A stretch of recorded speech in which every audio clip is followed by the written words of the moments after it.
आज मैं आपके लिए शाम की चाय के साथ चटपटे स्नैक्स की रेसिपी लेके आई हूँ। जी हाँ, बहुत ही आसानी से बनते हैं और झटपट बनकर तैयार हो जाते हैं।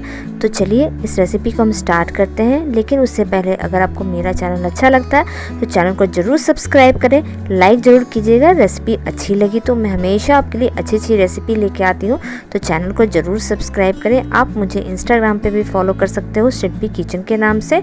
इस स्नैक्स को बनाने के लिए आपको ज़्यादा मेहनत करने की ज़रूरत नहीं है, बहुत ही झटपट बनकर तैयार हो जाती है। इसके लिए हमने उबले हुए आलू लिए हैं। जी हाँ, यहाँ 2 बड़े साइज़ के हमने उबले हुए आलू लिए हैं, जिसे हमने कद्दूकस कर लेना है अच्छे से। तो मैंने कद्दूकस कर लिया है। अगर आप चाहें तो आलू को अच्छे से उबाल लें और फ्रिज में आप इसे 3 से 4 दिन तक स्टोर करके रख सकते हैं। छिलके सहित स्टोर करें तो ज़्यादा दिन तक स्टोर होते हैं।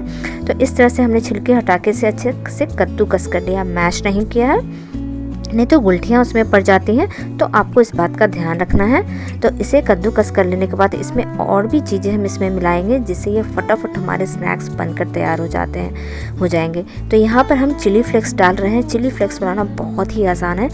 चाहे आप यहाँ पे हरी मिर्च भी डाल सकते हैं, जो सूखी हुई लाल मिर्च आती है, हल्का सा रोस्ट आप कर दें तवे पे और उसे ठंडा होने के बाद मिक्सर ग्राइंडर में चला लें। तो उसे पल्स में ग्राइंड करेंगे तो अब चिली फ्लेक्स तैयार हो जाएगा। साथ में यहाँ पे हमने 1/4 काली मिर्च का पाउडर ले लेना है और साथ में यहाँ हम डाल रहे हैं चाट का मसाला। जी हाँ, लगभग आधी चम्मच से थोड़ा सा कम, यानी 1/4 हम यहाँ पे डाल रहे हैं चाट का मसाला, जिससे टैंगी फ्लेवर आएगा। बहुत ही चटपटा हमारा स्नैक्स बनकर तैयार होगा। और यहाँ पे हम डाल रहे हैं कॉर्नफ्लोर। जी हाँ, लगभग यहाँ पे हम 2 चम्मच यहाँ पे कॉर्नफ्लोर हमने यहाँ पे अभी डाला है। बहुत ही आसानी से रेसिपी बनेगी। अगर कॉर्नफ्लोर आपके पास नहीं है तो यहाँ पे आप चावल का आटा भी यूज़ कर सकते हैं। तो यहाँ पे देखा ना, यहाँ पे लगभग हमने यहाँ पे 3 चम्मच कॉर्नफ्लोर ऐड कर दिया है। अगर चावल का आटा भी नहीं है आपके पास तो यहाँ पे आप जो मुरमुरा होता है ना, चूरा पोहे, उसे ग्राइंड करके भी डाल सकते हैं। अब यहाँ पे हमने ब्रेड क्रम यूज़ किया है। तो ब्रेड क्रम इस तरह से मैं स्टोर करके रख सकती हूँ। जो भी आपके घर में ब्रेड आते हैं ना, तो जब फ्रीज़ में रख दें, वो हल्के से ड्राई जब हो जाए ना तो उसे ग्राइंड कर लें, तो आपका ब्रेड क्रम तैयार हो जाएगा। तो इस तरह से डब्बे में स्टोर करके मैं रखती हूँ यहाँ पे।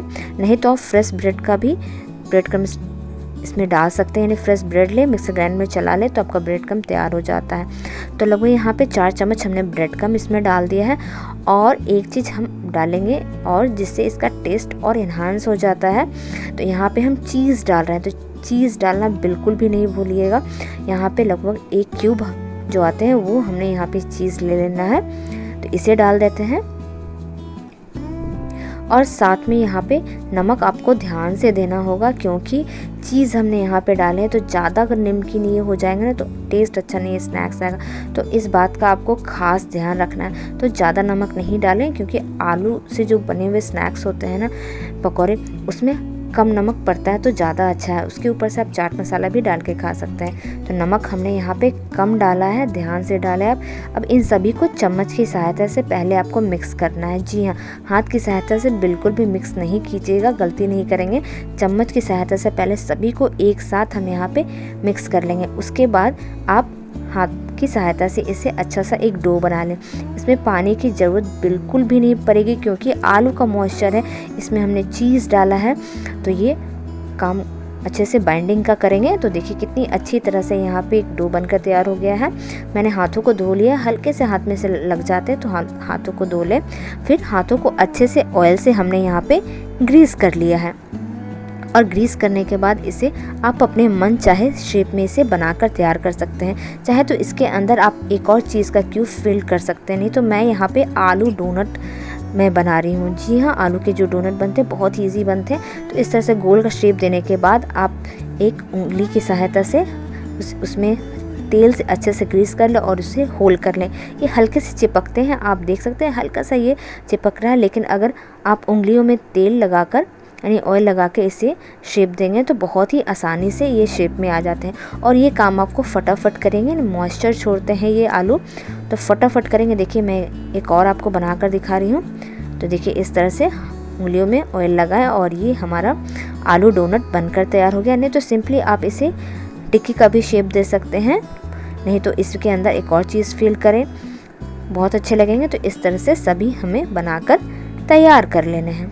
मेरे चैनल पे बहुत सारी इजी स्नैक्स की रेसिपी है, आप उसे ज़रूर देखें। डिस्क्रिप्शन बॉक्स में मैंने इसका लिंक दे दिया है।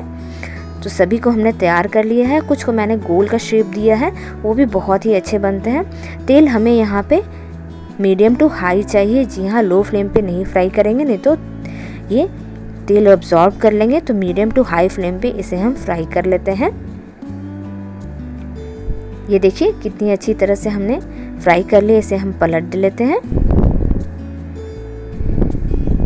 बहुत ही जल्दी बनकर तैयार हो जाती है, बस आपके पास उबले हुए आलू होने चाहिए। और ये लीजिए, हमारे आलू डोनट बनकर तैयार है।